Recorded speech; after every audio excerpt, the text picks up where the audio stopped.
안녕하십니까. 박기호 논술의 변준환 강사입니다. 오늘은 동국대학교 논술 전형 및 출제 경향에 대해서 함께 알아보도록 하겠습니다. 동국대학교 논술 전형 및 출제 경향. 먼저 동국대학교 논술 우수자 전형은 고4일이 12월 6일이라서 수능 이후죠. 수능 이후. 수능 이후에 시작되는 학교입니다. 총 모집 인원은 452명이고 최저 기준이 설정되어 있어요. 최저 기준은 조금 이따 말씀드릴 것이고요. 452명 중에 이 중에서 인문은 291명을 선발합니다. 그리고 논술고사 실시 일정에 따라서 오전 1시 30분에 시작되는 인문계열 1이 있고요. 그리고 오후 5시 30분에 시작되는 인문계열 2가 있습니다. 반드시 지원하실 때 인문계열 1과 2를 확인하시고 지원하셔야 돼요. 인문계열 1은 문과 그리고 경찰행정학부 인문으로 지원하실 때입니다. 그리고 경영대학이 인문 1으로 설정되어 있어요. 인문 2는 법대, 사회과학대학 그리고 사범대학이 인문계열 2로 설정되어 있습니다. 이제 지원 자격과 모집 단위 및 인원을 한번 쭉 살펴보면서 전년도 경쟁률로 우리가 어떤 학과를 지원해야 될지 한번 살펴보도록 할게요. 먼저 문과대학입니다. 문과대학 쭉 있는데 모집 인원에서 가장 많은 모집 인원은 역시 영어 영문학부네요. 그렇죠? 자, 그리고 가장 적은 인원을 모집하는 일본학과부터 시작해서 사학과까지는 5명을 모집하고요. 동국대학교에서 가장 강세를 보이는 학과인 국어국문학과와 문해창작학과는 9명을 선발합니다. 국어국문 문해창작의 9명인데요. 전년도 경쟁률은 43.20대 1부터요. 그 다음에 쭉 내려오시면 주로 가장 낮은 일본학과가 36.60대 1이었어요. 자, 그리고 법대는 52.33대 1로 법대가 남아있는 학과 중에서는 경쟁률이 높은 편인데요. 이유는 간단해요. 30명을 선발하기 때문이에요. 자, 그리고 쭉 내려와서요. 보시면 많이 선발하는 학과들이 경제학과나 국제통상학과죠. 그리고 경쟁률은 미디어 커뮤니케이션을 제외하고 광고홍보과 요 두 개를 제외하고는 40대 1 정도 수준에서 머물고 있어요. 자, 그런데 미디어 커뮤니케이션과 광고 홍보학과 이 두 개 학과는 경쟁률이 51.60대 1, 57.60대 1 정도로 다른 학과보다 높게 설정되어 있다는 점. 그래서 반드시 이 학과를 지원하실 때는 경쟁률을 체크하시고 한번 살펴보셔야 된다는 점. 두 번째, 경찰행정학부 인문에서 지원할 때 15명을 선발하는데 역시 경쟁률이 높죠. 56.40대 1이고요. 경영학부 29명, 회계학과 21명, 경영정보학과 17명을 선발하는데요. 경영학과가 48.85대 1로 상대적으로 다른 학과들에 비해서 경쟁률이 높게 설정되어 있네요. 자, 이제 논술 우수자 전형의 수능 최저 기준을 한번 살펴보면서 반영 비율도 한번 살펴볼게요. 논술 반영 비율이 60%고요. 교과가 20, 비교과가 10이에요. 그래서 총 1000점 만점으로 설정되어 있는데요. 구체적인 수능 최저학력을 살펴보고 내용들을 한번 들어가 볼게요.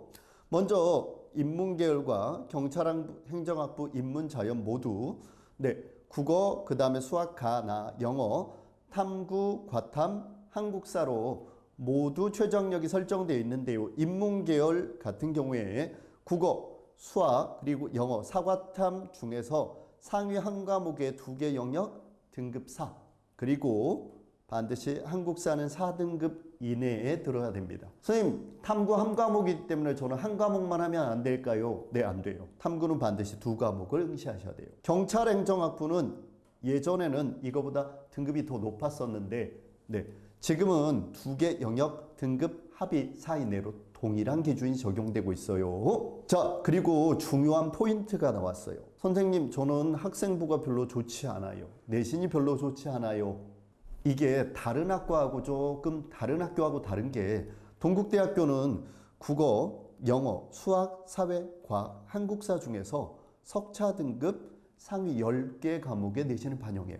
그런데 중요한 점은 이수 단위가 미적용되기 때문에 일반적으로 이수 단위가 적용되는 주요 교과에서 공부를 잘한 학생들과 또는 단위가 낮은 사회 과목이나 과탐 과목에서 성적이 높았던 학생들이 있을 거예요. 그런데 주요 과목은 좀 못했지만 사과탐이나 한국사를 자리해서 이런 이수 단위가 미적용됐을 때 등급이 높아질 가능성이 있어요. 실제로 전체 이수 단위가 적용된 등급보다 이수 단위가 적용되지 않은 10개 등급의 내신이 보통 1등급 이상 높아진다는 점을 유의하시면 될 것 같아요. 비교과는 20%인데 출결 10%와 봉사 10%인데요. 출결은 무단결석이 3일을 넘지 않으면 기본 점수 10%를 모두 다 받을 수 있다는 점 유의하시면 될 것 같습니다. 자, 논술고사에 먼저 출제형을 쭉 살펴보면요. 시험 시간부터 체크하셔야 되는데 인문은 100분이에요. 선생님 문항수는요. 문항수는 세 문항인데요. 크게 문항이 2개짜리는 250자에서 400자짜리, 문항 1개는 550자에서 700자짜리로 세 문항인데 주의할 점이 있어요. 어떤 점이냐면 이 문항 3개가 모두 제시문을 다르게 설정하고 있다는 점이에요. 무슨 말이냐? 문항 1번의 제시문, 문항 2번의 제시문, 문항 3번의 제시문이 따로 있다는 거예요. 즉 글쓰기는 짧지만 제시문의 길이가 다 따로 설정되어 있기 때문에 독해가 빨라야 된다는 점 유의하시면 될 것 같습니다. 자, 그리고 이제 평가 기준을 쭉 살펴볼 건데요. 제가 아까 뭐라고 말씀드렸죠? 맞아요. 1000점 만점 기준이다 라고 말씀드렸죠. 1000점 만점에서 논술은 몇 점이었죠? 60%니까 맞아요. 600점이죠. 자, 600점이고요. 그리고 교과가 20%, 그러니까 200점. 비교과에서 뭘 반영한다 그랬죠? 비교과 같은 경우에는 아까 앞으로 다시 와보시면 출결과 봉사 10%씩이죠. 출결 100점, 봉사 100점이에요. 자, 그렇게 해서 총 1000점 만점인데요. 선생님, 기본 점수가 있을까요? 네, 기본 점수가 모두 있어요. 기본 점수는 반영된 점수 총점에서 50%가 기본 점수예요. 예를 들면 논술 같은 경우에는 총 600점 중에 가장 시험을 못 봐도 300점은 주어져요. 자, 그 다음에 내신과 같은 경우에도 어떻게 반영될까요? 20% 그 다음에 20% 중에서 10% 출결 10 그리고 봉사 10이었죠. 이게 전부 다 기본 점수로 따지면 200점, 100점, 100점 이렇게 될 텐데, 자, 이 중에서 50%니까 100점, 이것도 50점, 50점은 기본 점수가 부여된다는 점이에요. 선생님, 그럼 기본 점수가 부여되면 괜찮을까요? 네, 괜찮지 않아요. 동국대 논술의 특징 중에 하나가 먼저 인문 1하고 인문 2 간의 기출 방향의 차이는 크게 없지만 선생님이 팁을 드릴 수는 있는데 약간의 차이가 있어요. 어떤 차이냐면 인문 1 같은 경우에는 약간의 윤리적 측면에 관련된 제시문이 조금 더 출제되고요. 그리고 문학 제시문이 나오긴 하지만 조금 인문 2보다는 덜해요. 인문 2 같은 경우에는 윤리보다는 사회과학적인 제시문이 더 많이 출제되고 문학 제시문도 더 많이 출제된다는 점이 조금 차이가 있어요. 그러나 제시문의 길이나 난이도에서는 큰 차이가 없습니다. 선생님, 문제 유형으로서는 어떤 게 나올까요? 문제 유형은 크게 비교형, 설명형, 비판형을 기본으로 한 융합형 문제가 출제되고 있어요. 따라서 박교 선생님의 논술 공식의 다양한 유형들을 한꺼번에 연습하시는 게 매우 중요할 것 같습니다. 마지막으로 3년간의 기출문제를 다 쭉 살펴보면 과거와 달리 도표 그래프를 제시하는 문제를 찾아보기 어려워요. 그래서 여러분들은 기본 내용 독해를 잘할 수 있는 사람이 고득점을 할 수 있다. 두 번째, 선생님 커트라인은 어느 정도 될까요? 학과마다 조금 차이가 있긴 한데요. 제가 지금 한번 살펴볼게요. 자, 논술고사의 커트라인은 작년 기준으로 쭉 살펴보시면 전체 논술을 100점 만점으로 했을 때 컷은 80% 합격 컷으로 했을 때 평균 점수가 93.07점이었어요. 다른 대학보다 좀 높죠. 그렇죠? 이건 논술의 난이도가 그렇게 높지 않다는 방증이에요. 자, 이 중에서 가장 커트라인이 높았던 학과를 살펴볼게요. 가장 커트라인이 높았던 학과는 역시 국어국문 문해창작학부였어요. 국어국문 문해창작학부가 평균 커트라인이 95.38점이었고요. 가장 낮았던 학과를 제가 살펴볼게요. 가장 낮았던 학과 같은 경우에는 놀랍게도 사범대학의 국교과였어요. 국교과가 90.91로 가장 합격 커트라인이 낮았었네요.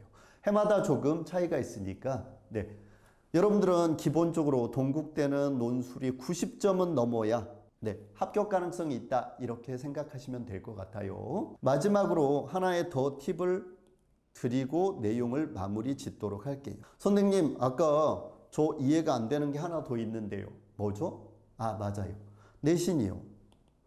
일반적으로 다른 학교 내신하고 좀 다른데 어느 정도 상위 10개 과목만 이수 단위로 곱하지 않고 반영하게 되면 어떤 차이가 있을까요? 라고 질문하는 학생들이 많아서 마지막 팁을 드리고 끝낼게요. 자, 예를 들어서 경찰행정학부에 지원했던 학생들을 먼저 살펴볼게요. 가장 대표적인 학과니까요. 경찰행정학부에 지원했던 주요 과목 평균이 3.51이었던 학생들이 주요 상위 10개 과목의 이수 단위를 적용하지 않게 되면 내신이 2.10 수준까지 올라오게 돼 있어요. 선생님이 아까 1등급 차이가 난다 그랬죠. 그렇죠? 다른 모든 대학들도 학과들도 거의 마찬가지예요. 그래서 반드시 자기의 내신 점수를 상위 10개 과목의 이수 단위를 곱하지 않고 계산을 했을 때 범주가 보통 지원 가능한 범주가 2.10에서부터 3.76이고요. 보통 이걸 일반적인 여러분들이 주요 과목 이수 단위를 적용한 내신에 해당한다면 보통 2등급 중반부터 4등급 후반까지 나올 것 같아요. 따라서 내신이 5등급 이내라면 사실상의 큰 불리함을 안지 않고 동국대 논술의 합격 가능성을 높일 수 있을 것 같습니다. 자, 지금까지 박교 논술의 변준환 강사였습니다.